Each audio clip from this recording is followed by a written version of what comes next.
Bu qadın Bakıda uşaq arabası ilə qaçaraq yolu keçməyə çalışır. Sürətlə gələn maşın ona yaxınlaşır və görüntülər sarsıdıcı olduğu üçün burada saxlayaq. Hadisə Bakının Xətai rayonunda 8 noyabr prospektində baş verib. Daxili İşlər Nazirliyi videonu yayıb və piyadaları diqqətli olmağa, piyada keçidlərindən istifadəyə çağırıb. Lakin bizə danışan 50-liyi olan Cavidan deyir ki, araba ilə bu keçidlərdən istifadə hər adamın işi deyil. Pilləkənli keçidlər var. Düzdür, əlil arabası üçün pandus qoyublar, ortasında pilləkən olan 2 dənə zolaqdır. Onu da nəinki mən tək başına düşüb çıxa bilmərəm, araba həmin dəqiqə aşar.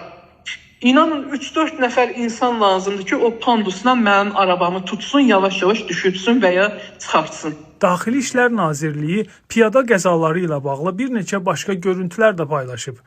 Qurum həm piyadalara, həm də sürücülərə üz tutub ki, belə qəzalar bir çox hallarda ölümlə nəticələnir.